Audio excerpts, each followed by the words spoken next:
Com a proteção de Deus, declaro aberta a presente sessão. Cumprimento meus colegas julgadores, o digno procurador regional eleitoral, doutor Pedro, o advogado aqui presente e servidores da casa. Pergunto aos pares se podemos declarar aprovadas a ata da sessão passada ou se vocês têm algum apontamento a fazer. Se não houver, então proclamamos aprovado. Anuncio que continua adiado em razão do pedido de vista o processo 2227, que é o item 2.1 da pauta física. Esse processo está com pedido de vista do Dr. Antônio Veloso Peleja Júnior. A pauta física. Pauta física com pedido de sustentação oral e preferência, formulado pelo Dr. Lenine Povos de Abreu. Eu coloco em mesa o 2.3, processo tem como recorrente a Patrícia Paiva Alencar, a parte recorrida ao Ministério Público Eleitoral. O assunto em mesa é a captação ilícita de sufrágio de São Félix do Araguaia, 15ª Zona Eleitoral.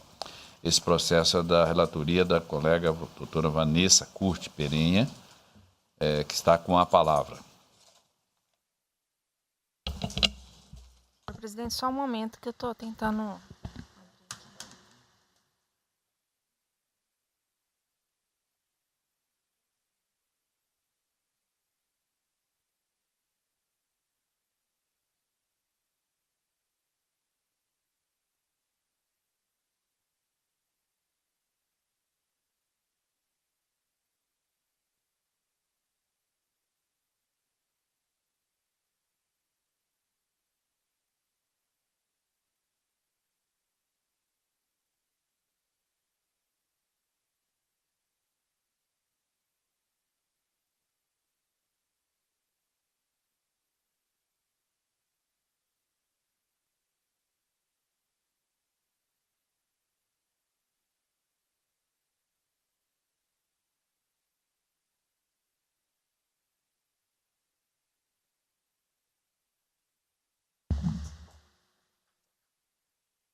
Trata-se de recurso eleitoral interposto por Patrícia Paiva Alencar, candidata eleita vereadora no município de São Félix do Araguaia, eleições 2016. Em face da sentença da zona eleitoral que julgou procedente a representação por captação ilícita de sufrágio, artigo 41A da Lei 9.504, proposta pelo Ministério Público Eleitoral contra a recorrente. A sentença cassou o diploma, mandato da vereadora e também lhe impôs multa de R$ 25.000 nos termos do artigo 89, caput da Resolução TSE número 23.457 de 2015. A recorrente alega preliminarmente inépcia da inicial, sob o argumento de que a acusação de captação ilícita se lastreou em cogitações aleatórias, sem pormenorizar os motivos e as circunstâncias da suposta compra de votos, além de depoimentos calcados em ilações abstratas, sem a necessária discriminação da conduta da recorrente e da situação fática ocorrida, o que violaria os artigos 319 e 330 do CPC. Pede, assim, a extinção do feito sem resolução do mérito. No mérito, aduz fragilidade da denúncia, inexistência de reunião para solicitar contas bancárias ou cheques, não configuração de captação ilícita de sufrágio, desproporcionalidade das acusações, imprestabilidade da prova testemunhal para cassação, ausência de dolo específico, desproporcionalidade da multa aplicada e indevida aplicação de multa por embargos protelatórios. Postula a recorrente o provimento do recurso para reformar a sentença e julgar totalmente improcedente esta representação. Alternativamente, requer a diminuição da multa aplicada para o mínimo legal e também requer a exclusão da penalidade aplicada na decisão, quando julgou os embargos de declaração opostos à sentença e o considerou protelatórios. O Ministério Público Eleitoral apresentou contrarrazões, nas quais aduz que a exordial noticiou a captação ilícita de sufrágio por parte da candidata, especificando a conduta ilícita, os atos praticados e as suas circunstâncias, além de documentação suficiente para iniciar a ação e para permitir o exercício regular do contraditório e ampla defesa. No mérito, o recorrido afirma que é desnecessário o pedido expresso para caracterizar a compra de voto, bastando ato que evidencie o dolo em violar a lei, que é natural que candidatos busquem camuflar a ilicitude, usando de subterfúgios na clandestinidade, sem presença de testemunhas. Por isso, segundo o recorrido, é necessário que se dê a devida valoração ao contexto probatório desses autos, no sentido de que aproximadamente 20 cheques preenchidos pela recorrida, cheques que não constaram de sua relação de gastos de campanha, foram entregues pela candidata a pessoas que não constaram na lista de cabos eleitorais apresentada à Justiça Eleitoral. Segundo o MPE, a recorrente obteve 145 votos na eleição para vereador, ficando na última posição entre os eleitos, com apenas 8 votos de vantagem para o primeiro suplente de sua coligação. De maneira que, ainda que não se exija prova que a conduta tenha influenciado no resultado do pleito, tais circunstâncias demonstram a gravidade das consequências da prática adotada pela recorrente. Sustenta que, além da captação ilícita de sufrágio perpetrada, o oferecimento de 20 cheques a pessoas que não constaram na prestação de contas como cabos eleitorais caracterizou também abuso de poder econômico por parte da candidata. Portudo, o recorrido requer a manutenção da sentença. A douta Procuradoria Regional Eleitoral opina pela rejeição da preliminar e, no mérito, pelo desprovimento do apelo. É o relatório. Portanto, faculta agora a sustentação oral por parte do advogado, doutor Lenine. Muito obrigado, senhor presidente. Egrégia Corte, trata-se de recurso eleitoral interposto em face de sentença que julgou procedente a representação por compra de votos e que foi proposta em decorrência dos seguintes fatos. O Ministério Público Eleitoral afirma que a recorrente incidiu na prática descrita no artigo 41A da Lei 9.504, na medida em que teria oferecido vantagem financeira para que os eleitores de São Félix do Araguaia votassem nela para o cargo de vereadora no certame eleitoral de 2016. Os pagamentos em questão teriam sido realizados mediante cheques de um terceiro, senhor Iratã, que seria quem teria assinado os títulos, mas não preencheu os valores e os entregou para a representada. Após supostamente não ser ressarcido desses valores, levou os fatos ao conhecimento do parquê, que, por sua vez, ajuizou a presente demanda. A 15ª Zona Eleitoral entendeu que os requisitos da compra de voto foram preenchidos e julgou procedente os pedidos formulados, cuja decisão merece reforma pelas razões que eu passo a declinar doravante. A petição inicial, doutor Peleja, diz claramente que a recorrente emprestou os cheques do senhor Iratã durante uma reunião na casa dele, e que as assinaturas que constam nesse cheque, de fato, seriam do senhor Iratã, mas que quem preencheu os valores, abre aspas, foi uma pessoa e tudo indica que seja representada. Fecha aspas. Durante o seu depoimento judicial, o senhor Iratã afirmou que a recorrente compareceu na casa dele, solicitou as contas bancárias dele, de Leiriuá e Lohana, pessoas essas que supostamente teriam presenciado o ato, para receber valores destinados ao pagamento de contas de campanha, o que teria sido fornecido, doutor Bortolucci.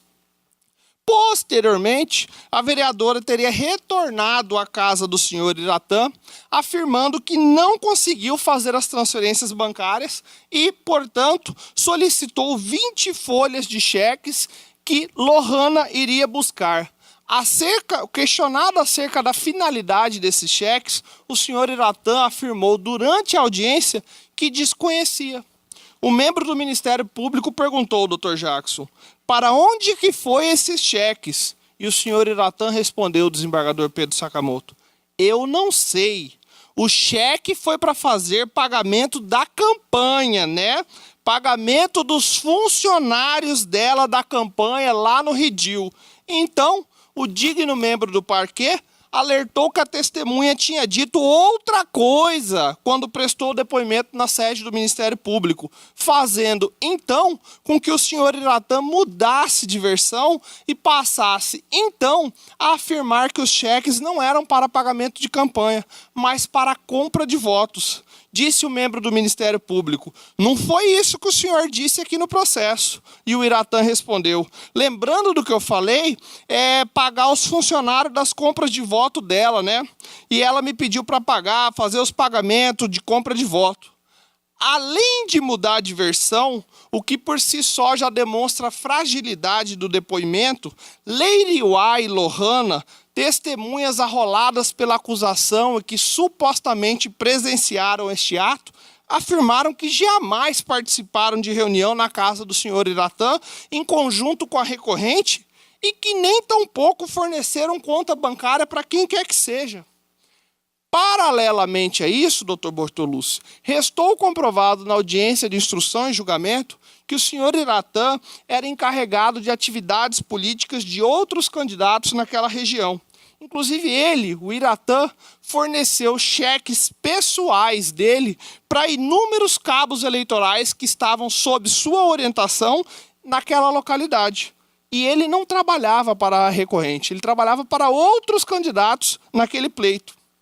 Inclusive, ele saiu devendo da eleição Leiriuá, Lohana e José Eduardo. Ou seja, era uma pessoa que tinha uma atividade política na região e ele concedeu cheques pessoais dele para pagamento de cabos eleitorais. Outras testemunhas afirmaram que receberam, sim, da recorrente, mas para trabalhar na campanha. E o que fez o meritíssimo juízo da 15ª Zona Eleitoral? Ignorando a fragilidade do depoimento do senhor Iratã e se apoiando em outros testemunhos periféricos, concluiu que a recorrente contratou cabos eleitorais que não estavam correlacionados na sua prestação de contas e, de maneira implícita, teria comprado o voto dessas pessoas. Se não, vejamos o que restou vazado no Decision Hora Haver Gastado. Abre aspas. É de se concluir que a representada pegou os cheques com a testemunha Iratã Silva Carmo para acertar acordos políticos. E mais à frente diz, neste caso, não tenho dúvidas que o objetivo da representada era obter os votos dos então contratados. A representada, ao contratar pessoas sem o devido cadastro na Justiça Eleitoral, vai muito além de eventual abuso de poder econômico, mas sim de nítida captação ilícita de sufrágio. Agora, a prestação de contas em que o juízo se baseia para dar sentença não está nos autos. Além disso, nenhuma testemunha, doutor Bortolucci, afirmou que recebeu valores ou vantagens em troca do voto. Todas informaram apenas que trabalharam na campanha, a exemplo da testemunha Margarete e da testemunha Nilo. Ninguém disse que vendeu voto. Com todas as vênias a quem possui entendimento em sentido contrário, seria temerário, doutor Ricardo, afirmar que o cabo eleitoral vende o voto para aquele candidato que ele trabalha. Isso implicaria em responsabilidade objetiva, o que é vedado em matéria eleitoral. Se fôssemos adotar esta linha, todas as campanhas seriam realizadas na margem da lei, na medida em que levaria à conclusão de que o cabo eleitoral, ao trabalhar para um determinado candidato, automaticamente estaria vendendo seu voto para ele. Demonstração eloquente do raciocínio trilhado na sentença, doutor Bortolucci, é que o senhor Nilo, uma das testemunhas que trabalhou na campanha, afirmou que tem 72 anos e, por já estar na questão de ser facultativo o seu voto, ele não votou no pleito de 2016. Como é que seria possível comprar um voto de uma pessoa que nem votou no pleito de 2016? Se o Ministério Público quisesse confirmar essa informação, bastava muito bem ter oficiado o colégio eleitoral dele, que estaria comprovado que ele de fato não votou na eleição de 2016. Presidente, na eventualidade de alguém trabalhar na campanha sem o preenchimento dos requisitos formais, pode, em tese, configurar eventual gastos ilícitos. Artigo 30A da Lei 9.504, mas não compra de voto. Aliás, essa decisão, doutor Peleja, viola o artigo 10 do CPC, na medida em que nunca foi tratado no processo eventual decisão de gastos ilícitos de que não estavam correlacionados em prestação de contas. Isso nunca foi objeto de discussão no processo e o magistrado inova isso durante a sentença. A acusação, doutor Peleja, é tão desproporcional que os cheques supostamente utilizados para a compra de voto que estão carreados na inicial oscilam entre R$ 200 e R$ 1.900. Seria inimaginável crer que um voto em São Félix do Araguaia estaria sendo comercializado por quase R$ 2.000, doutor Bortolucci. Inclusive, há cheques nominais a pessoas jurídicas na petição inicial. Como é que se poderia comprar voto de uma empresa? Eu já vi empresa realizando doações eleitorais, mas votando ainda não. Tem alguns pontos que chamam a atenção no processo. E eu faço o apontamento de 9 incongruências que levam à conclusão das incongruências das alegações da peça vestibular. Primeira delas, doutor Peleja, não restou comprovada reunião para solicitar cheques ou contas bancárias de quem quer que seja desembargador Pedro Sakamoto. Segundo, o senhor Iratã, o titular dos cheques, era uma pessoa com dívidas na cidade e havia cheques dele espalhados aos 4 cantos daquela localidade. Inclusive, ele não tem nenhuma credibilidade, sobretudo por ter mudado de depoimento durante a audiência de instrução e julgamento. Terceiro, doutor Peleja, nenhuma testemunha afirmou que vendeu voto. Quarto, desembargador Pedro Sakamoto, tem cheque até de pessoa jurídica na petição inicial. Quinto, os valores são exorbitantes. Sexto, é pouco provável que um candidato vá comprar votos mediante cheque. Isso seria carente de racionalidade. Sétimo, seria curioso afirmar que o senhor Iratã preencheu 20 folhas de cheque em branco e entregou na mão de uma candidata na sexta-feira que antecede as eleições. Uma pessoa dessa não pode estar gozando das faculdades mentais. Oitavo, Nilo, que seria um dos que possivelmente venderam o voto, sequer votou no pleito de 2018. Nono, a prestação de contas em que o juízo se baseia para lavrar a sentença não está nos autos. E o que diz o parecer da Procuradoria Regional Eleitoral? Que o senhor Dilson recebeu cheques do Iratã no seu estabelecimento comercial e que estariam com Margarete Nilo. Ou seja, Margarete e Nilo, 2 cabos eleitorais que trabalharam na campanha da recorrente, estavam de posse desses cheques do senhor Iratã e entregaram no estabelecimento comercial do Dilson. Os títulos, posteriormente, teriam sido resgatados pelo marido da recorrente. O que isso prova? Nada. Porque o artigo 41A da Lei 9.504, ele é claro ao dizer que constitui captação ilícita de sufrágio vedada por esta lei o candidato doar, oferecer ou prometer algo. Agora, nenhum ato foi realizado pela recorrente. Os cheques não foram entregues por ela e nem tampouco resgatados. Vamos admitir, doutor Peleja, que ainda que a recorrente tivesse emprestado os cheques do senhor Iratã, ainda que ela tivesse dito, Iratã, me empreste 20 folhas de cheque para eu pagar meus cabos eleitorais. Vamos admitir, por amor ao debate, essa hipótese. Seria necessário, ainda assim, o dolo específico para demonstrar que tinha o fito de angariar o voto. Mas ninguém afirmou que vendeu o voto.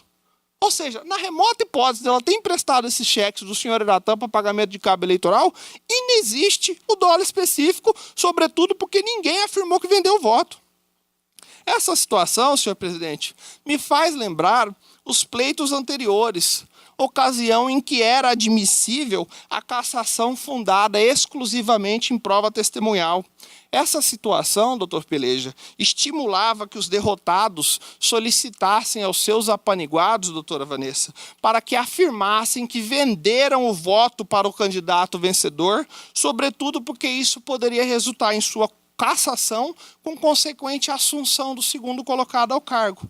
Ou, ainda, era possível que fossem realizadas chantagens financeiras. O sujeito chegava para o candidato eleito e dizia: ou você me arruma determinada quantia de dinheiro, ou eu vou no Ministério Público dizer que você venha comprar o meu voto.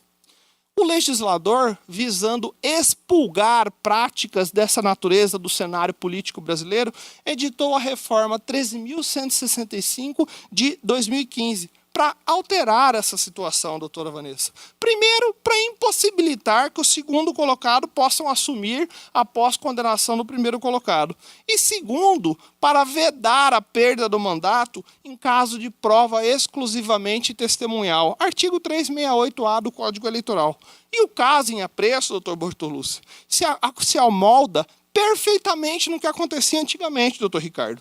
Digo isso porque o Iratã, o titular dos cheques, procurou a recorrente sem nenhuma razão plausível e solicitou determinada quantia em dinheiro, provavelmente para pagar as dívidas que ele tinha assumido na época da campanha, sob pena de comparecer no Ministério Público e imputar crime eleitoral a ela, para que ela viesse perder o seu mandato. Uma dessas dívidas que o senhor Iratã tinha era de R$45 mil com o José Eduardo. E o José Eduardo disse isso durante a audiência de instrução e julgamento. Ou seja, nós estamos diante de uma chantagem.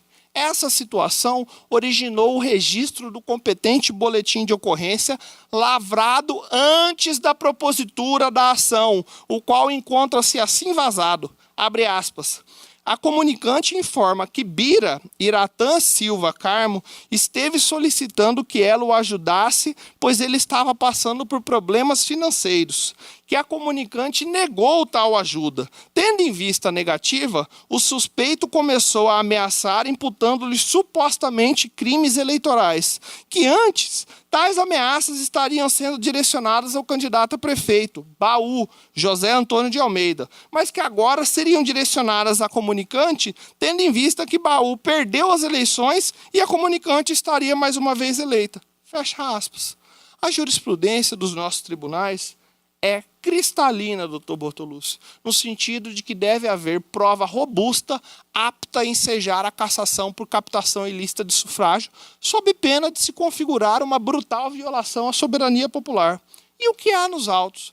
O único elemento da famigerada compra de votos em questão é o testemunho confuso, contraditório e sem credibilidade do senhor Iratã, que inclusive se trata de uma pessoa sabidamente endividada na cidade e tem isso nos autos. Na remota hipótese desse tribunal não acolher a tese que aqui está se discutindo, pugna-se pela redução da multa aplicada de R$25 mil em caráter sancionatório recorrente e, consequentemente, exclusão da multa aplicada em sede de embargo de declaração, na medida em que, ao ser lavrada a sentença, foram interpostos um embargo de declaração e, ao rejeitar, o meritíssimo juízo da 15ª Zona Eleitoral automaticamente já aplicou a multa por entender que se tratavam de embargos protelatórios. Consubstanciado nessas razões, excelências, pugna-se pelo provimento do recurso para julgar improcedente a representação por compra de votos e, em caráter subsidiário, reduzir a multa aplicada e, além disso, independentemente do mérito, excluir a multa aplicada em sede de embargo de declaração. Muito obrigado, senhor presidente. Agradeço a participação do digno advogado em defesa da recorrente. Ouça-se a douta Procuradoria Regional Eleitoral. Obrigado, senhor presidente. Cumprimento ao douto advogado, doutor Lenine, pela ponderada sustentação. De fato, o caso me parece que há uma dúvida razoável sobre o preenchimento dos elementos constantes no artigo 41A da Lei 9.504, que dispõe sobre a captação ilícita de sufrágio. Porquanto, permita-me identificá-los, segundo o artigo, constitui captação ilícita, captação de sufrágio vedada por lei, o candidato doar, oferecer, prometer ou entregar ao eleitor, com o fim de obter-lhe o voto. Pois bem, a partir dos fatos ora apreciados no parecer escrito, já apresentado a esta Corte, a conclusão do parecer ministerial, ela se lastreia, em especial, em conduta relacionada a esse tipo, tão somente na declaração prestada pelo denunciante, o senhor Iratã, o qual especificou ter assinado 20 folhas de cheque entregado a ela, só com assinatura, e que ela havia pedido para pagar, na verdade, imagino, havia pedido dinheiro para pagar funcionários e as compras de voto dela. Pois bem, então esse é o depoimento que faz referência a uma possível compra de votos. Ao passo que os depoimentos testemunhais, os outros depoimentos testemunhais colhidos, tão somente faz referência a pessoas que trabalharam na campanha pedindo votos para ela.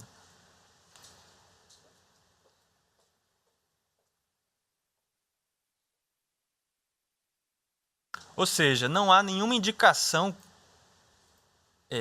sobre alguma ilícito concreto relacionado a um eleitor específico, pelo menos a um. Isso não há. Logo, não vejo como possível, em que pese o comportamento ora analisado pudesse ensejar ilícitos eleitorais de outras natureza, não vejo como enquadrá-lo sob a disposição legal em comento. Razão pela qual, retificando o parecer escrito, considerando a razoável dúvida sobre a autoria e materialidade de compra ilícita, na verdade, de captação ilícita de sufrágio, o Ministério Público se manifesta, nesta oportunidade, oralmente pelo provimento do recurso. O Ministério Público, portanto, está retificando em plenário o parecer escrito, no sentido de prover o recurso, porque nos apontamentos aqui do parecer, teria sido pelo desprovimento do recurso e pelo afastamento de uma preliminar da inépcia da petição inicial. Então, a palavra é devolvida à relatora para apreciar a inépcia no primeiro momento da inicial. Senhor presidente, com relação à preliminar, não há fundamento na preliminar de inépcia da inicial, da presente representação. Todos estão de acordo? A petição inicial foi protocolada no prazo legal, com a notícia de ocorrência de captação ilícita e especificação das condutas e atribuídas à representada, embasamento suficiente para a propositura da demanda e exercício de direito de defesa. Então, nesse sentido, eu estou... Quer dizer, ele trouxe o fato, né, que sinalizava uma ação, né, ilícita. Está descrita, então isso não houve nenhum prejuízo, inclusive para defesas, não é isso? Isso. Que ela está a dizer. Então, a colega está encaminhando o voto no sentido de afastar, em consonância até com o parecer ministerial. Todos estão de acordo? Adentrar, por gentileza, ao mérito.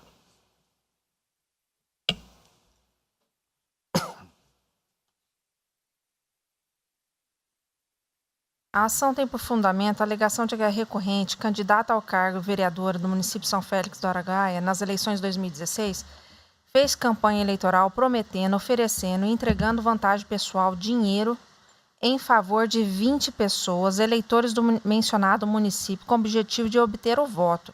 Segundo narra a inicial e os documentos que a acompanham, o senhor Iratã Silva Carmo compareceu à Promotoria de Justiça de São Félix do Araguaia no dia 5 de dezembro de 2016, sustentando que a senhora Patrícia Paiva, ora recorrente, esteve na sua residência no dia 30 de setembro de 2016, ocasião em que disse que não tinha dinheiro para pagar os acordos, as compras de votos e pediu cheques emprestados.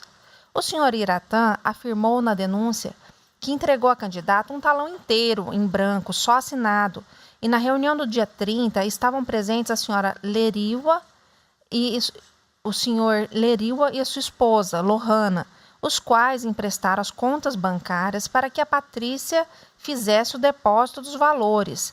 Sustenta o senhor Iratã que os depósitos não foram realizados e os cheques foram devolvidos. O Ministério Público Eleitoral alegou na inicial que os cheques foram usados como garantia para a obtenção do voto, bem como que todos os cheques têm a mesma caligrafia no preenchimento e diferente caligrafia na assinatura, o que indica que quem preencheu os cheques foi a representada, pois a assinatura é do senhor Iratã, o qual, por não receber da senhora Patrícia os valores mencionados nos cheques, foi até a promotoria denunciar o ocorrido.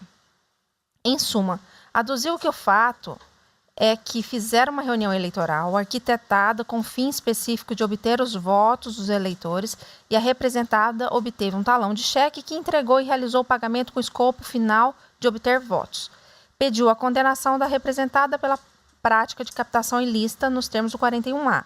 No despacho inicial, a ação foi recebida para a apuração de captação ilícita de sufrágio e abuso do poder econômico, sendo determinada a notificação da representada e designada a audiência. Na audiência de instrução, foram ouvidas as seguintes testemunhas: pelo autor, Iratã Silva Carmo, Leriuá Maluá Fogaça Carajá, Lohana Cássia Carmo Cavalcante, Luana Clemente Silva Costa, Renato Silva Carvalho, Natália Lopes Arantes Guerreiro, e pela ré, José Eduardo da Silva, Luiz Martins Miranda Filho, Acácio Alves de Souza, Tieni Alves Moreira, Leandro Azevedo Barros, e pelo juízo Juarez Pereira Lima, Nilo Sérgio, Bernuíno Pereira Costa Neto, Ailton Pereira Abreu, Wellington Castanheiras da Cruz, Margarete Martins, Dilson Bezerra e Valdivan e Francisca Alves Cardoso. No caso em análise, sustenta-se que o senhor Iratã emprestou os cheques de número 781 a 800, todos de sua titularidade, para a senhora Patrícia Prava Alencar utilizar no pagamento da captação ilícita. Alega o MPE que o titular do cheque afirmou que assinou todos os cheques e entregou em branco para a candidata. Cotejando os cheques juntados nos autos, os canhotos e os testemunhos prestados em juízo, é possível extrair o seguinte: cheque número 791, no valor de R$ 500, está nominal a Natália Lopes Arantes Guerreiro, a qual afirmou em juízo que apenas ia depositar o cheque para Eva Alves Teixeira. Afirmou não ter trabalhado nas eleições e desconhecer se a senhora Eva trabalhou, bem como quem devolveu o cheque a esta a pedido da mesma. De fato, o nome Eva também está escrito no canhoto do talão, do mesmo modo que o cheque 792. Eva não foi ouvida e não foi esclarecida a origem do cheque. Cheque número 781, no valor de R$ 200, nominal a Bom Jesus Comércio de Petróleo, e com o nome Valdivan no verso, que afirmou que o cheque foi recebido pelo seu sobrinho, Ivanês Pereira Costa, mas não sabe a que título. Sustentou que o cheque foi repassado ao seu irmão, que viria de Cuiabá a passeio para pagamento de combustível, e seu nome constou no verso, em razão de ser responsável por ele apenas perante o posto de combustível, que aceitou o cheque em razão da relação de confiança. Não sabe onde o sobrinho pegou o cheque, o mesmo não foi ouvido em juízo. Cheque número 792, no valor de R$ 500, nominal a Dilson Bezerra Rodrigues, mas com o nome de Margarete no verso, e cuja cor da caneta de preenchimento do nome é a mesma da assinatura, com similitude de letras. O cheque 790, no valor de R$ 500, também nominal a Dilson Bezerra Rodrigues. No depoimento, o senhor Dilson afirmou que é comerciante e recebeu os cheques de clientes, que quem acertou o valor dos cheques foi o esposo da senhora Patrícia. Cheque número 782, no valor de R$ 200, com o nome Francisca Mãe do Divinão, escrito no verso, a qual foi ouvida em juízo e afirmou que quem trabalhou para a senhora Patrícia foi a sua irmã, porém não foi perguntado o nome da mesma e que não votou nas eleições. No canhoto do cheque consta o nome Fernanda. Não foi esclarecida a origem do valor. Cheque número 788, no valor de R$ 500, nominal a Bernuíno, cuja cor da caneta de preenchimento do nome é a mesma da assinatura. Afirmou em juízo que iria descontar o cheque em sua conta a pedido da sua esposa, Luana Clemente, e que o cheque voltou e devolveu o mesmo a ela. Ouvida em juízo, a senhora Luana afirmou que não trabalhou nas eleições e o depósito seria realizado a pedido de seu ex-padrasto, José Eduardo. O senhor José Eduardo, por sua vez, afirmou que o cheque foi por ele recebido em razão de relações negociais dele com o senhor Iratã, que deu o cheque preenchido para ele. Cheque número 798, no valor de R$1.000, nominal a Wellington Cruz, que afirmou em juízo que o cheque foi por ele recebido em razão de ser dono de um supermercado, de maneira que não sabe quem deu o cheque, mas que geralmente só pega o cheque de quem assina o cheque na hora, na boca do caixa, presumindo-se que o cheque foi apresentado pelo titular, senhor Iratã. Não é possível afirmar que o cheque foi transmitido pela senhora Patrícia. Cheque número 786, no valor de R$200, nominal a JP Lima e Companhia. O senhor Juarez Pereira Lima foi ouvido em juízo e afirmou ser proprietário de um supermercado, tendo recebido o cheque em razão de vendas de mercadorias, que os clientes chegam ao supermercado e ele autoriza a venda, que quando é cheque de terceiros assinam o nome no verso. Não há outro nome no verso, presumindo que o cheque foi apresentado pelo titular, senhor Iratã. Não é possível, portanto, concluir que o cheque foi transmitido pela senhora Patrícia.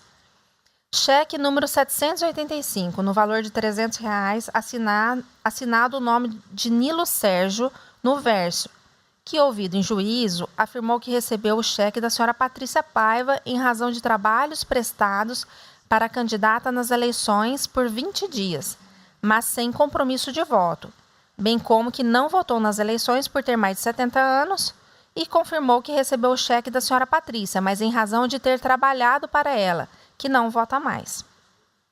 Cheque número 799, no valor de R$400, recebido por Tiene, em razão de trabalhos de faxina na casa do senhor Iratã Silva Carmo, realizando 4 faxinas no valor de R$100 na casa do senhor Iratã, e que ele próprio lhe deu o cheque, já preenchido, conforme a mesma afirmou expressamente em juízo. Tiene repassou o cheque a Renato Ribeiro, cujo nome está assinado no verso do cheque, que realizou os serviços de cabeleireiro para a mesma.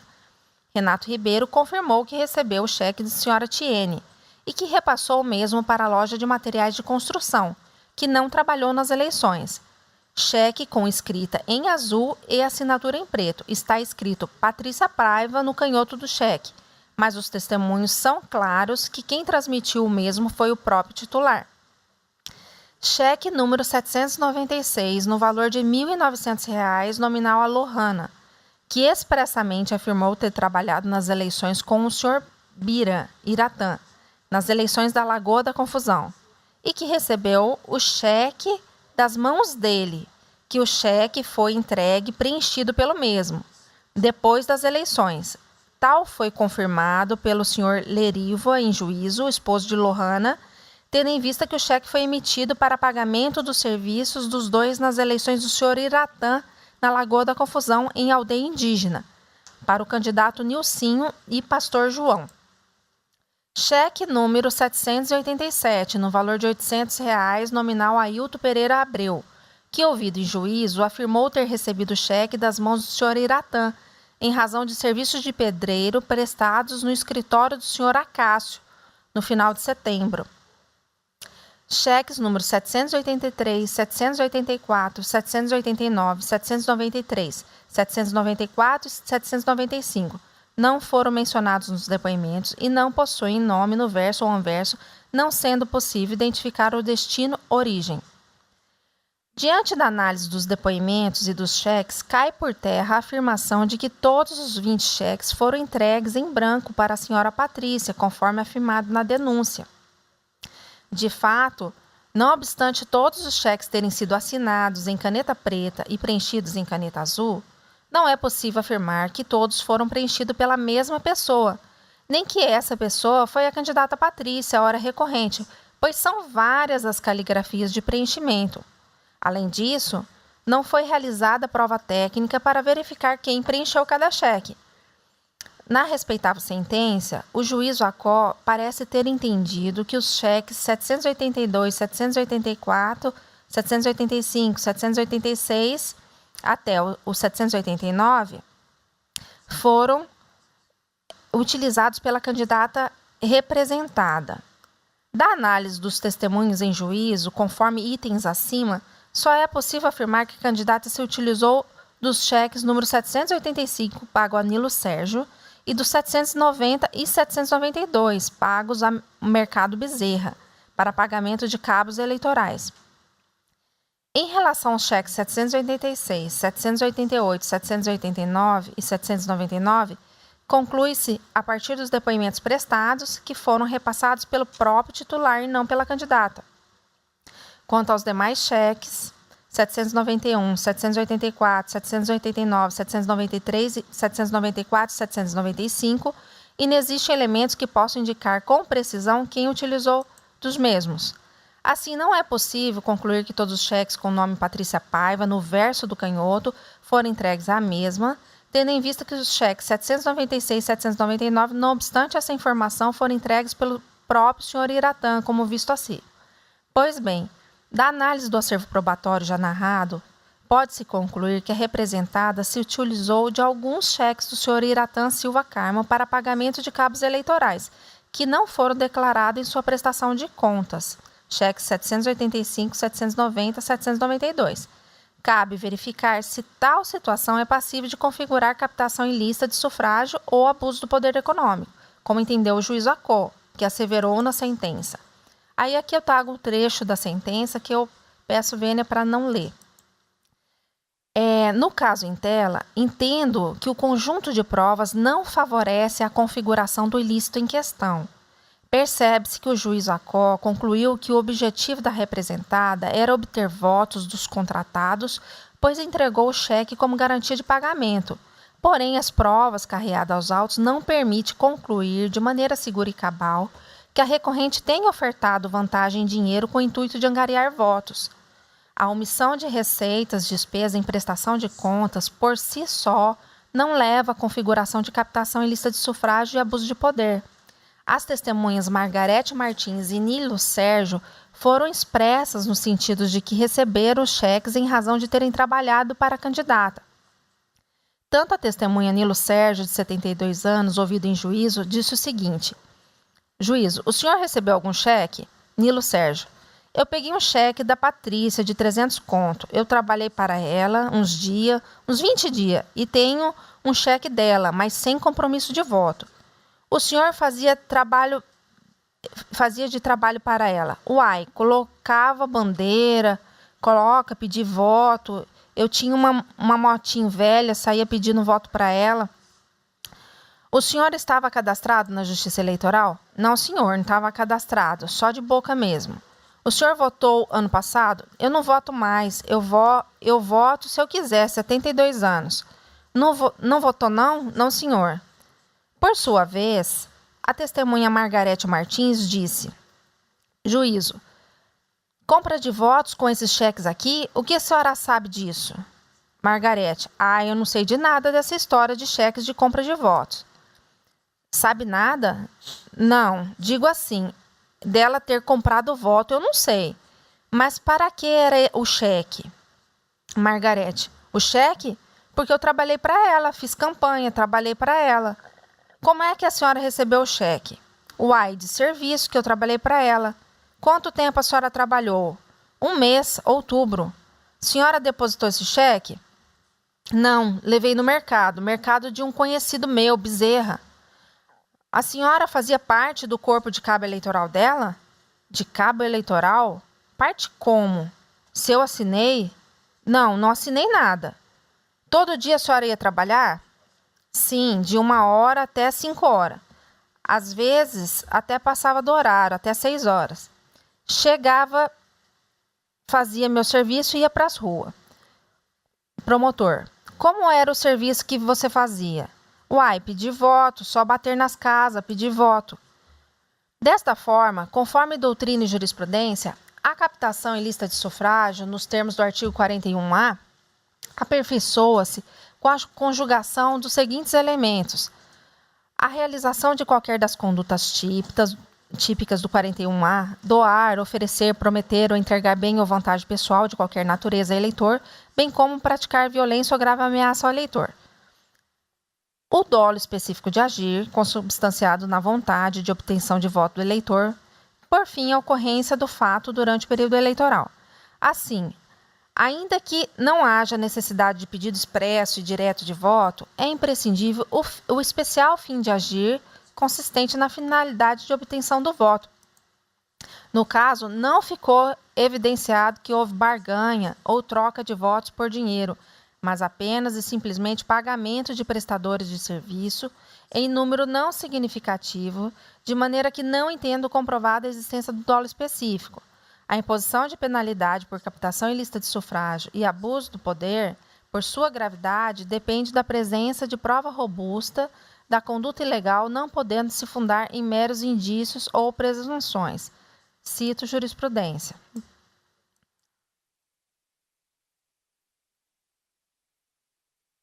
Não se tendo comprovada a contratação de cabos eleitorais omitidos na prestação de contas com a finalidade de obtenção de votos, entende-se afastado o dolo exigido pelo parágrafo 1º para a configuração da infração. Além disso, a despeito da irregularidade demonstrada nos autos, no sentido da omissão de receitas, despesas na prestação de contas, não verifico abuso de poder econômico na conduta da candidata, ante a não comprovação da gravidade das circunstâncias do caso concreto que caracterizam a prática abusiva, de forma a macular a lisura da disputa eleitoral, nos termos do artigo 22 da Lei Complementar número 64. O abuso de poder compreende o mau uso do direito, de situação ou posição jurídica com vista a exercer indevida e ilegítima influência em dada eleição, o que não restou configurado na espécie. Por fim, anoto que há várias inconsistências nas narrativas do senhor Iratan Silva Carmo, o que, somado aos testemunhos no sentido de que este estava endividado e teria tentado subornar a candidata, fragilizam a denúncia. Aqui teria tentado extorquir, tá?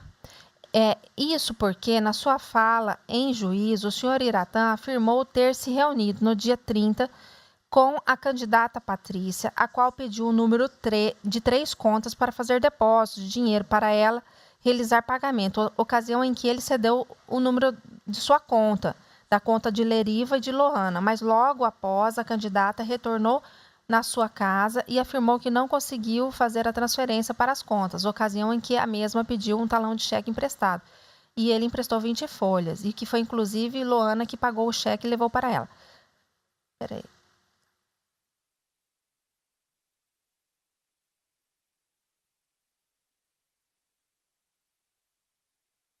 Aqui eu só vou tentar sintetizar, porque eu trago ainda mais alguns trechos de depoimentos, também todos nesse sentido, que já foi exposto aqui.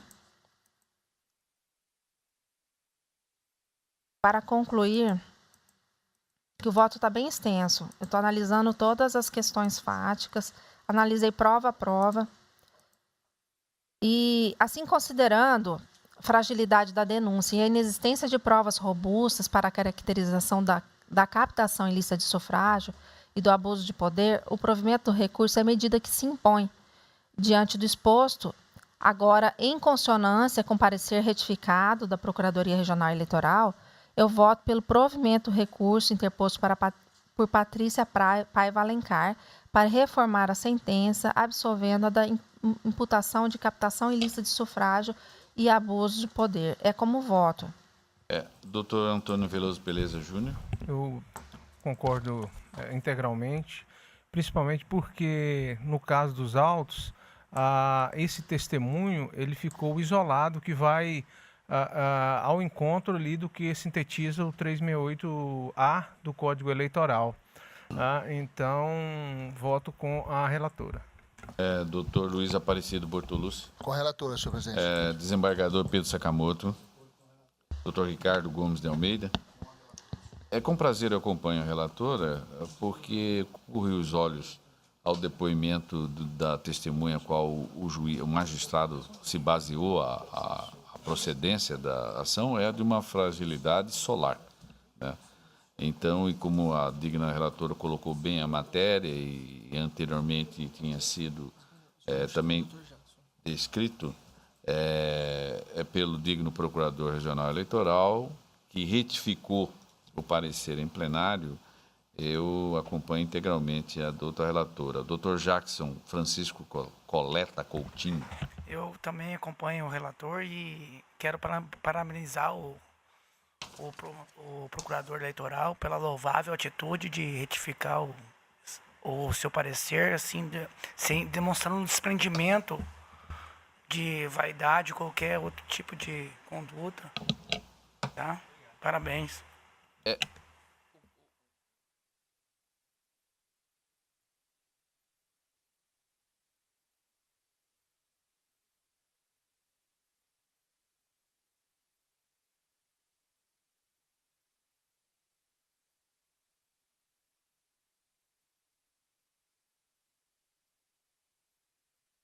Rodrigo, advogado. Portanto, eu vou proclamar o resultado. O tribunal, por unanimidade, rejeitou a preliminar de inépcia inicial e, no mérito, da mesma forma, deu provimento ao recurso, nos termos do voto da douta relatora e em consonância com o parecer ministerial retificado em plenário. Em mesa, desembargador Pedro Sakamoto, 2.2 da pauta física. Recurso eleitoral, prestação de contas de exercício financeiro, partido político, órgão de direção municipal, ano 2015, Chapada dos Guimarães. Quem está recorrendo ao Ministério Público Eleitoral? A parte recorrida é o PTN, Chapada dos Guimarães. O parecer do Ministério Público é pelo provimento do recurso. Com a palavra, o relator.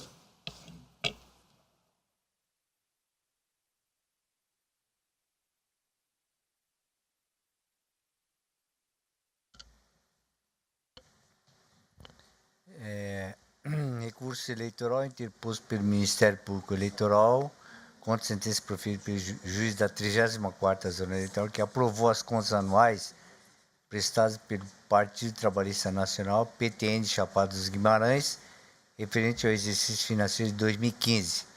A dos órgãos ministeriais reconhece que não é aceitável o partido político apresentar suas contas sem movimentação financeira, se o respectivo estatuto da agremiação partidária prevê a contribuição financeira de seus filiados como fonte de arrecadação de recursos. Nesse contexto, assevero que, aspas, a prestação de contas que simplesmente informa a ausência total de movimentação, sem que nela conste o crédito advindo das contribuições dos filiados, não pode ser considerada pela Justiça Eleitoral, data máxima vênia, como passível de ser aprovada. Pugnou o parquê, ao final, pelo provimento vertente de recurso, a fim de que sejam rejeitadas as contas em apreciação. Devidamente intimado, o órgão partidário recolhido deixou transcorrer em autos o prazo que lhe foi concedido para a apresentação de contrarrazões. Por sua vez, a doutor Procurador Regional Eleitoral, no parecer em contradição essas folhas, manifestou-se pelo provimento do recurso o relatório. Ouça-se a douta Procuradoria. Senhor presidente, eu ratifico. Ratificado o parecer, a palavra com o relator para o voto. Conforme relatado, cuide-se recurso eleitoral interposto pelo Ministério Público contra a sentença que aprovou as contas do Partido Trabalhista Nacional de Chapada dos Guimarães, Chapada dos Guimarães, relativo ao ano de 2015, a qual foi apresentada sem um registro de qualquer recurso financeiro estimável. Na espécie em debate, após detida análise da prestação de contas, subexame, verifica que esse recurso não merece prosperar. A respeito da suposta omissão deduzida pelo Ministério Público, relativa à ausência de contabilização de recursos oriundos da contribuição partidária por parte de seus filiados, impõe registrar que a mera suposição de existência de receitas ou créditos sem qualquer laço probatório mínimo não tem um condão de afastar a confiabilidade das informações contábeis prestadas pelo requerente. Com efeito, não há nesses autos nenhum elemento que comprove que realmente houve o pagamento de contribuição partidária de filiado ao Diretório Municipal da Agremiação Política recorrida. Além disso, não é possível afirmar que efetivamente ocorreu o recebimento de contribuição de filiados somente pelo fato de conter sua provisão no Estatuto Partidário. Aliás, essa matéria aqui não é uma matéria nova, né? Mas eu trago aqui a colação aqui julgados nesse mesmo sentido e concluo, então, em dissonância com o parecer do outro procurador, nego provimento ao recurso interposto pelo Ministério Público Eleitoral atuante no juiz singular para manter incólume a sentença que julgou aprovada as contas do Partido Trabalhista Nacional de Chapada de Guimarães do exercício 2015. É como voto, senhor presidente. O digno relator está negando provimento ao recurso, contrário ao parecer. Algum voto divergente? Com o relator. Então, eu vou proclamar o resultado. O tribunal, por unanimidade, negou o provimento ao recurso no termo de voto do doutor relator em dissonância com o parecer ministerial. Eu vou chamar julgamento uma continuação, que é o processo judicial eletrônico. Esse processo é o número 0600-942. O assunto é uma representação, conduta vedada a agente público. Esse processo da relatoria do colega desembargador Pedro Sakamoto, que já proferiu voto pela improcedência da ação. E, à época, foi já acompanhado pelo doutor Ulisses Rabanedo dos Santos. Nisso, pediu visto o segundo vogal, o doutor Ricardo Gomes. Aguardam o doutor Paulo César Alves Sodré, o doutor Antônio Veloso Peleja Júnior, o doutor Luiz Aparecido Bortolúcio Júnior e este magistrado. Em razão da ausência, nós, de qualquer forma, nós vamos prosseguir no julgamento e depois vamos abrir vista para ele em gabinete. Aí ele traz o voto na outra sessão, mas o senhor pode votar, por favor. Obrigado, senhor presidente.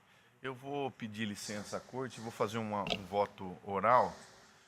Só para relembrar a corte, trata-se de uma representação por conduta vedada com base no artigo 73, inciso 4 da Lei 9.504/97, que assim dispõe: são proibidas aos agentes públicos, servidores ou não, as seguintes condutas tendentes a afetar a igualdade de oportunidades entre candidatos nos pleitos eleitorais.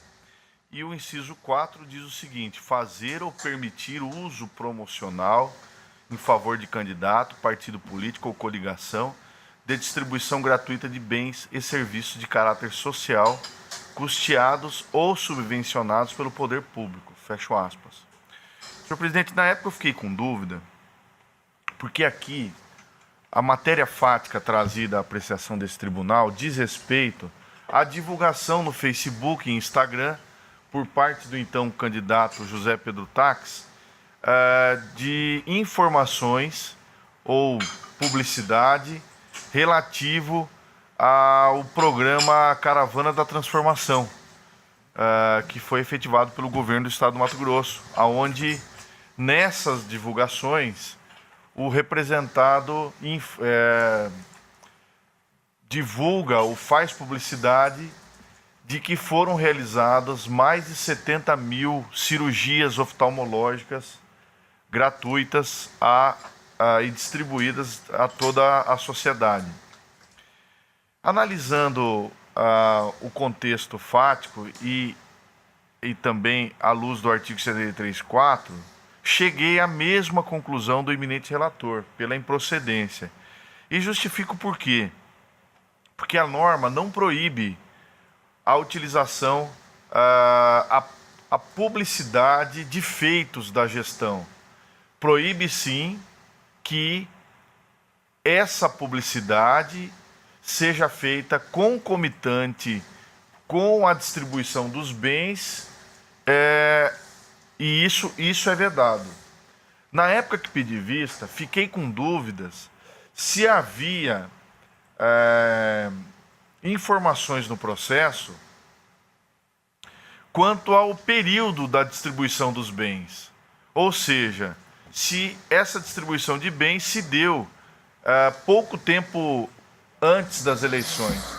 Todavia, não há nenhuma informação nos autos que deixa entender que essa divulgação de bens se deu em período bem próximo das eleições. Pode até ter ocorrido, mas não há prova nos autos. De modo, senhor presidente, que sem maiores delongas, eu quero aqui acompanhar integralmente o voto do eminente relator. É como voto. E, portanto, pela improcedência da representação. O digno colega, doutor Ricardo, está acompanhando o relator, que, obviamente, já votou pela improcedência da ação. Como vota o doutor Antônio Veloso Peleja Júnior? Acompanhe, relator. Doutor Luiz Aparecido Bortolúcio? Com o relator. Também eu adiro o voto do digno relator e, como já tinha anotado, a ausência justificada do Dr. Paulo Alves Sodré, o julgamento vai ser suspenso. Então, provisoriamente, já por maioria, há uma improcedência da ação. E o processo será encaminhado, portanto, ao gabinete do Dr. Paulo César Alves Sodré, para posteriormente ser retornado a este plenário. Mais um processo, Dr. Luiz Aparecido Bortolucci Júnior. O assunto é prestação de conta do cargo de deputado federal, eleição do corrente do ano passado, Maurício Santino de Oliveira. O parecer escrito da Procuradoria pela aprovação das contas. Senhor presidente, peço permissão a Vossa Excelência, aos demais pares, eu digo no Procurador Regional Eleitoral, para sintetizar, trata-se, na realidade, de uma prestação de contas que foi devidamente apresentada, as contas não foram impugnadas, a unidade técnica apresentou parecer pela aprovação sem ressalvas, razão pela qual, senhor presidente, eu estou aprovando a prestação de contas de Maurício Santino de Oliveira, ao cargo das despesas relativas às eleições ao cargo de deputado federal de 2018. Sim, senhor, em consonância. Algum colega tem um apontamento? Então, proclamo o resultado. O Tribunal, por unanimidade, aprovou as contas do candidato nos termos de voto do doutor relator, em consonância com o parecer ministerial. Mais um processo em mesa, da pauta eletrônica, 1.3, o número 0601-039, prestação de conta do candidato a cargo de deputado federal, eleição de 2018. Desta feita é do Marcelo Garcia Rodrigues de Moura. O parecer escrito é pelo julgamento das contas como não prestadas. Pagador Pedro Sakamoto. Que eu estou votando, senhor presidente. Adota a Procuradoria. Ratifica o parecer. Todos estão de acordo. Então, a unanimidade declarou não prestada as contas do candidato nos termos do voto do doutor relator, em consonância com o parecer ministerial. O 4 também, senhor presidente, é nesse sentido. Então, faço o pregão, 1.4, o número do processo eletrônico é 0601-749. É o mesmo assunto, já adiantou o digno relator, só que desta feita quem é o requerente é o Jordão dos Santos Brito. Também o parecer escrito é considerado declarar não prestadas as contas. Ouça-se a douta Procuradoria. Ratificado o parecer, como já adiantou o digno relator, é o mesmo desfecho do anterior. Então, posso proclamar o resultado? Então, o Tribunal, por unanimidade, declarou não prestadas as contas do candidato nos termos do voto do doutor relator, em consonância com o parecer ministerial. Não havendo mais nenhum processo a ser julgado nesta sessão, declaro encerrado.